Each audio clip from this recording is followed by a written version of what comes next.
Welcome to the 1000 Nights and 1 Night. Now, when it was the 291st night, she said, "It hath reached me, O auspicious king, that the jeweler continued."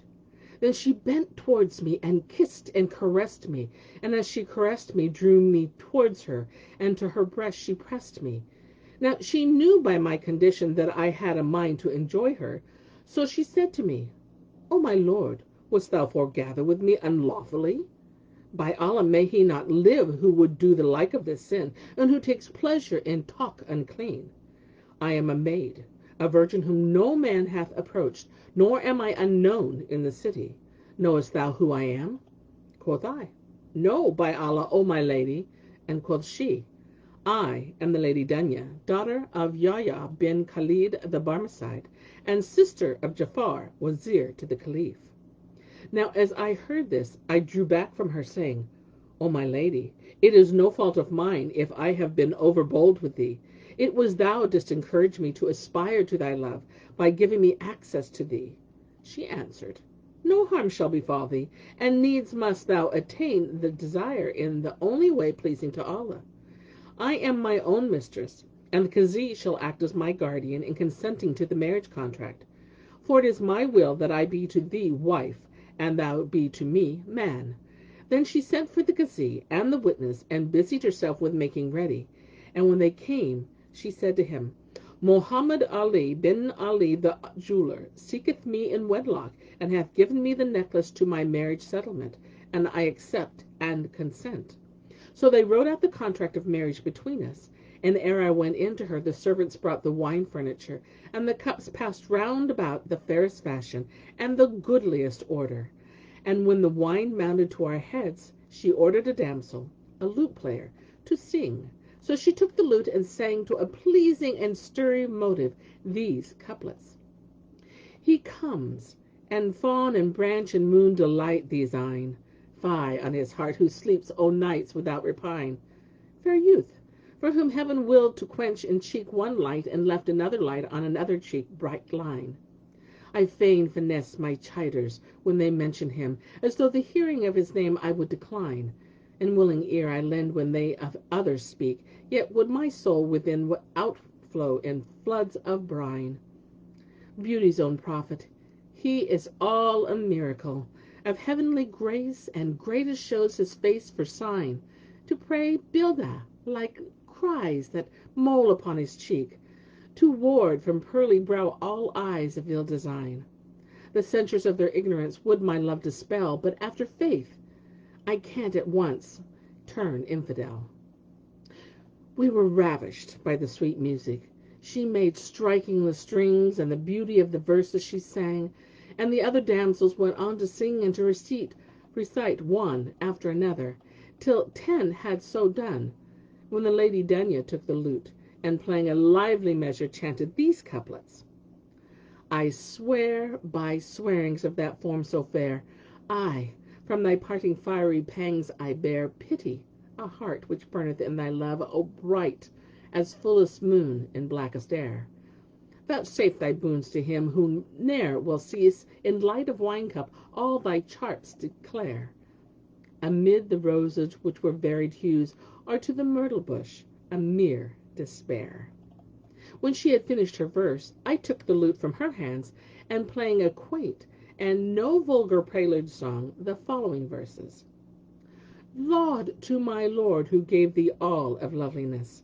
Myself amid thy thralls I willingly confess.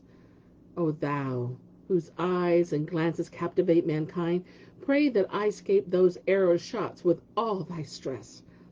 Two hostile rival waters and inflaming fire thy cheek hath married, which for marvel I profess. Thou art Saphir in heart of me, and Ike Naim, thou agro dolce, okay heart's sweetest bitterness." When she heard this my song, she rejoiced with exceeding joy. Then dismissing her slave woman, she brought me to a most goodly place, where they had spread us a bed of various colors. She did offer clothes, and I had a lover's privacy of her, and found her a pearl unpierced, and a filly unridden. So I rejoiced in her, and never in my born days spent I a more delicious night. And Shahrazad perceived the dawn of the day, and ceased saying her permitted say. Now, when it was the 292nd night, she said, It hath reached me, O auspicious king, that Mohammed bin Ali the jeweler continued. So I went in unto the Lady Dunya, daughter of Yahya bin Khalid the Barmecide, and I found her a pearl unthridden, and a filly unridden. So I rejoiced in her, and I repeated these couplets. O night, here stay, I want no morning light. My lover's face to me is lamp and light. As a ring dove around the neck's my arm, and made my palm his mouth veil, and 'twas right. This be the crown of bliss, and ne'er will cease to clip, nor care to be in other plight. And I abode with her a whole month, forsaking shop and family and home, till one day she said to me, O light of my eyes, O my lord Mohammed, I have determined to go to the Hammam today. So sit there on this couch, and rise not from thy place till I return to thee. I hear and obey, answered I, and she made me swear to this, after which she took her women and went off to the bath. But by Allah, O my brother, she had not reached the head of the street ere the door opened, and in came an old woman who said to me, O my lord Mohammed, the Lady Zubaydah biddeth thee to her, for she hath heard of thy fine manners, and accomplishments and skill in singing. I answered, By Allah, I will not rise from my place till the Lady Dunya come back. Rejoined the old woman, O my lord, do not anger the Lady Zubaydah with thee, and vex her so as to make her thy foe. Nay, rise up and speak with her, and return to thy place. So I rose at once, and followed her into the presence of the Lady Zubaydah. And when I entered her presence, she said to me, O light of the eye, art thou the Lady Dunya's beloved? I am thy Mameluke, thy chattel, replied I. Quoth she, Sooth, spake he who reported thee possessed of beauty and grace, and good breeding, and every fine quality. Indeed, thou surpassest all praise and all report. But now sing to me that I may hear thee. Quoth I, hearkening in obedience. So she brought me a lute, and I sang it to these couplets. The hapless lover's heart is of his wooing weary grown, and hand of sickness wasted him till naught but skin and bone. Who should be amid the riders, which the haltered camels urge, but that same lover whose beloved doth in the litters wone? To Allah's charge I leave that moon-like beauty in your tents, whom my heart loves, albeit my glance on her may ne'er be thrown. As she is vain, then she is fierce. How sweet her coyness shows! Yea, sweet whatever doth or saith to lover loved one.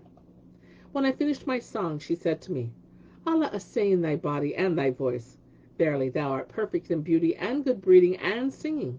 But now rise and return to thy place, ere the Lady Dunya come back, lest she find thee not and be wroth with thee. Then I kissed the ground before her, and the old woman forewent me till I reached the door whence I came. So I entered, and going up to the couch, found that my wife had come back from the bath, and was lying asleep there. Seeing this, I sat down at her feet and rubbed them.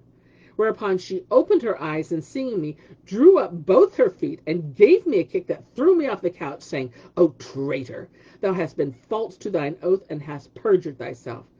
Thou swearest to me that thou wouldst not rise from thy place, yet didst thou break thy promise, and go to the Lady Zubaydah. By Allah, but I fear public scandal. I would pull down her palace over her head. Then said she to her black slave, O Sawab, arise, and strike off this lying traitor's head, for we have no further need of him.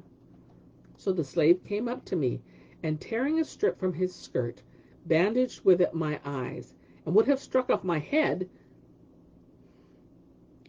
And Shahrazad perceived the dawn of the day, and ceased saying her permitted say.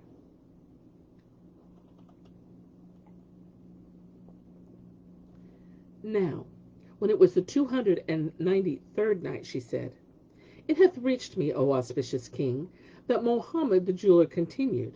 So the slave came up to me, and tearing a strip from his skirt, bandaged with it my eyes, and would have struck off my head. But all her women, great and small, rose and came up to her, and said to her, O our lady, this is not the first who hath erred. Indeed, he knew not thy humour, and hath done thee no offence deserving death, replied she. By Allah, I must needs set my mark on him. And she bade them bash me, so they beat me on my ribs, and the marks ye saw are the scars of that fustigation. Then she ordered them to cast me out, and they carried me to a distance from the house, and threw me down like a log. After a time, I rose and dragged myself little by little to my own place, where I sent for a surgeon, and showed him my hurts, and he comforted me and did his best to cure me. As soon as I was recovered, I went to the Hammam, and as my pains and sickness had left me, I repaired to my shop, and took and sold all that was therein. With the proceeds, I bought me 400 white slaves, such as no king ever got together, and caused 200 of them to ride out with me every day. Then I made me yonder barge, wherein I spent 5,000 gold pieces, and styled myself Caliph, and appointed each of my servants to the charge of some one of the Caliph's officers, and clad him in official habit. Moreover, I made proclamation, whoso goeth a-pleasuring on the Tigris by night, I will strike off his head without ruth or delay. And on such wise have I done this whole year past, during which I have heard no news of the lady, neither happened upon any trace of her. Then wept he copiously, and repeated these couplets. By Allah, while the day endure, ne'er shall forget her, nor draw to any nigh, save those who draw her to me nigh. Like to the fullest moon her form and favour show to me. Laud to her, all-creating Lord, laud to the Lord on high. She left me, full of mourning, sleepless, sick with pine and pain, and seemeth not my heart to yearn her mystery to espy.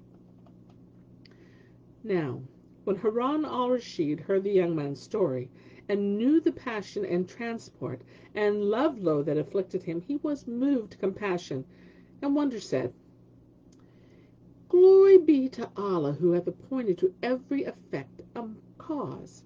Then they craved the young man's permission to depart, which being granted, they took leave of him. The Caliph, purposing to do him justice, meeting him with the utmost munificence, entreat, and they returned to the palace of the Caliphate, where they changed clothes for others befitting their state, and sat down while Masur, the sorter of high justice, stood before them. After a while quoth the Caliph to Ja'far, O Wazir, bring me the young man. And Shahrazad perceived the dawn of the day, and ceased saying her permitted say.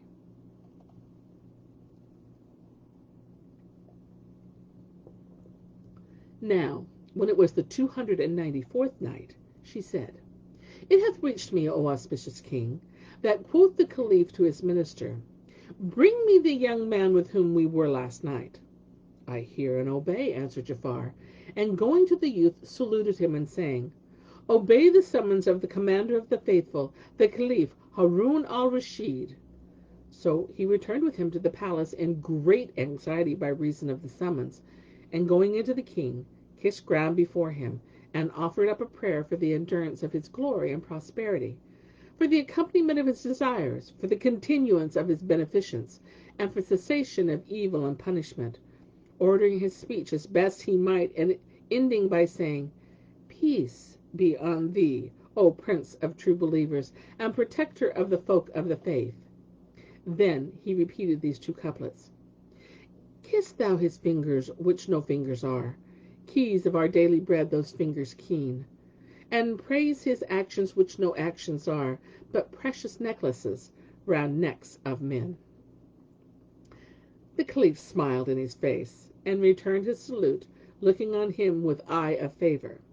Then he bade him draw near and sit down before him, and said to him, O Muhammad Ali, I wish thee to tell me what befell thee last night, for it was strange and passing strange. Quoth the youth, Pardon, O commander of the faithful, give me the kerchief immunity, that my dread may be appeased and my heart eased. Replied the Caliph, I promise thee safety from fear and woes.